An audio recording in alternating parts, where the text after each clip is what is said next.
Hey guys, it's Ed from EdsJunk.net. I know it's been a while since I've done a video. Been real busy making Xboxes and PlayStations and working on some other little projects here and there.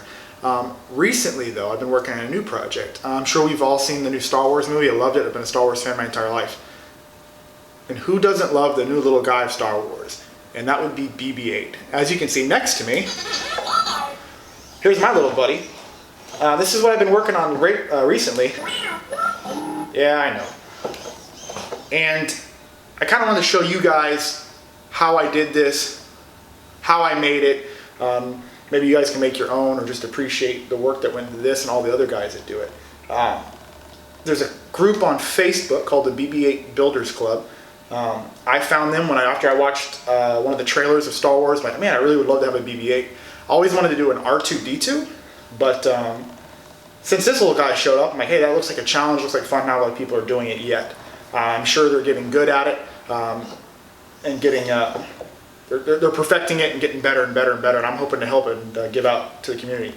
The dome itself, the head, you can download these parts from the BB-8 Builders Club, also on astromech.net, I believe as well, to 3D print the whole head. They explain it in great detail on how to do it. They're real helpful too, to basically get all the parts, the antennas, things like this in the back, painted, sanded, and there's a lot of guys that are real good at it. They give you advice and help out. So I'm not really going to focus on that in my video and everything I've done. I kind of want to focus on the drivetrain.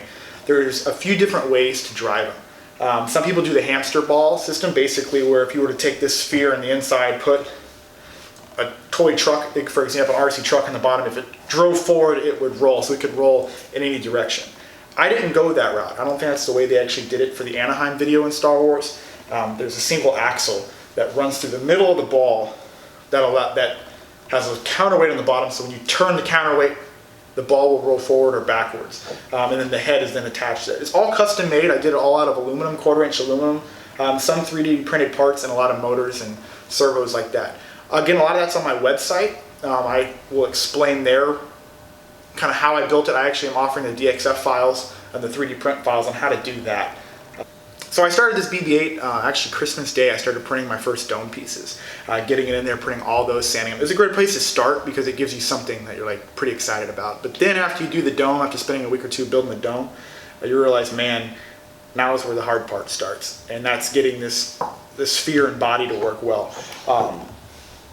The body itself is plexiglass, but it's not acrylic. It's actually a polycarbonate sphere from California Quality Plastics, I believe. CQP is what they go by. There's a link on my website where you can order it from. The sphere itself, it's expensive. It's about $500 to order just the sphere alone. You have to join it together. But after I did that, my main problems at first were stabilization and also counterbalance. Putting the head up top and working with a sphere, there's a lot of different forces involved when he's moving. Like, he wants to roll, he wants to wobble. You know, if you put the head forward a little bit, like, you know, for example, like this, it wants to roll normally off. And as you know now, clearly he's not rolling off the side of this. That's because it's counterbalanced. When the head moves forward, like this, I've got counterbalance on the bottom that keeps him from wanting to roll forward.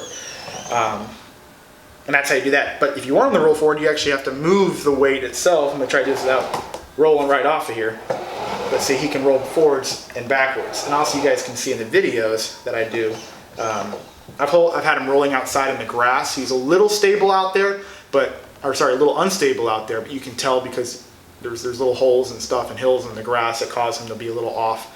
I haven't added a PID loop yet. And a PID loop is kind of how like Segway scooters work and things like that, where if it senses it's tilting one direction, it'll offset it and tilt it the other way.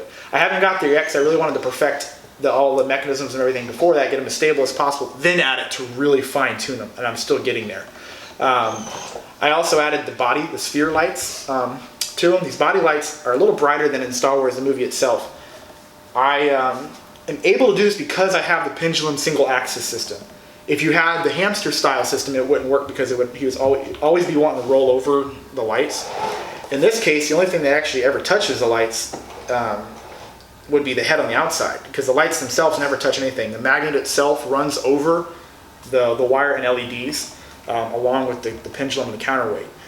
So they're perfectly safe. But that being said, there's not much room. There's maybe about an eighth of an inch to a quarter of an inch of space between that, so you can't have things like the lighter thumbs up coming out of them, things like that in the movie. In the movie, they used multiple props to pull them off. In fact, none of them in the movie were actually RC controlled, fully automated, except for the one they used at Anaheim and places like that in the red carpet events. And how I control him, I built this little controller. It's a little handheld controller. This is familiar with, I believe, Chris James, the Astromech. He built something similar for R2-D2s. The idea was, I think he calls it the stealth controller. The idea is, so if you take this to a con or a round at a theater or anything like that, when he's driving around, you don't hold the big controller.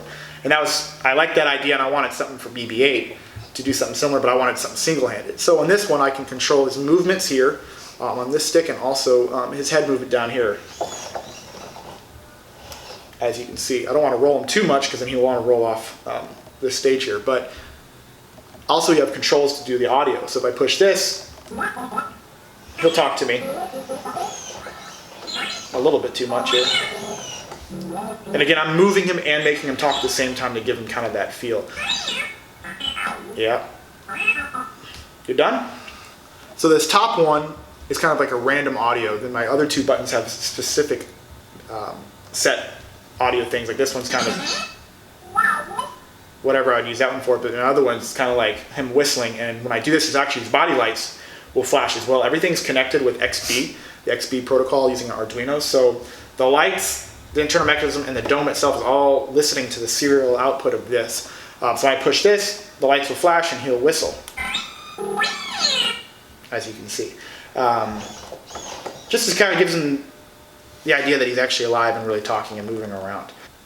He can get going pretty fast. In fact, in one of my videos, before I had much counterbalance, the mechanism itself would actually like spin and do backflips without the sphere even moving. So it has a lot of torque.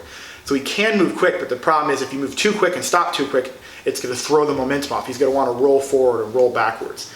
So I've added acceleration to it as well. So when he moves, it slowly builds up speed and slowly decreases as well. That being said, if you're going to be walking around, you don't really want him going that fast. I've kind of dinged him up already a lot, trying to just move him around in my house. But if you're just walking around at a convention, you're going to want him to be slowly walking beside you, kind of like you just walking around. So that's how I have him set up now. He gets a good couple miles an hour speed, and I can make him go faster. But that's kind of for special occasions, I would say. All right. To connect the head to the mechanism sides, there's some pretty big magnets. Again, these links are at astromech.net on the BB-8 Builders Club, along with on my website. I kind of link to some things too.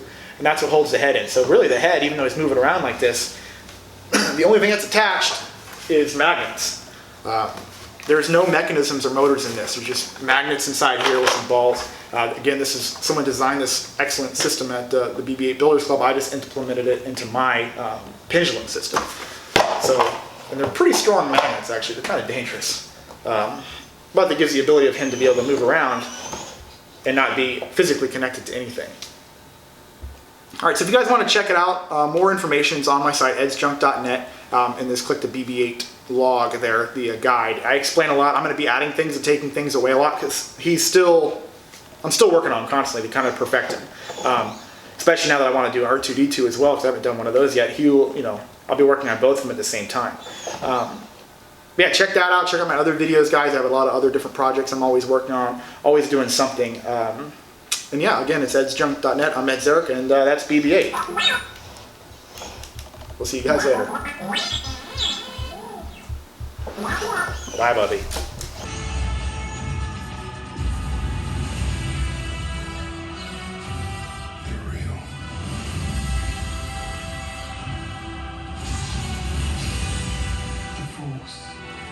It's calling to you.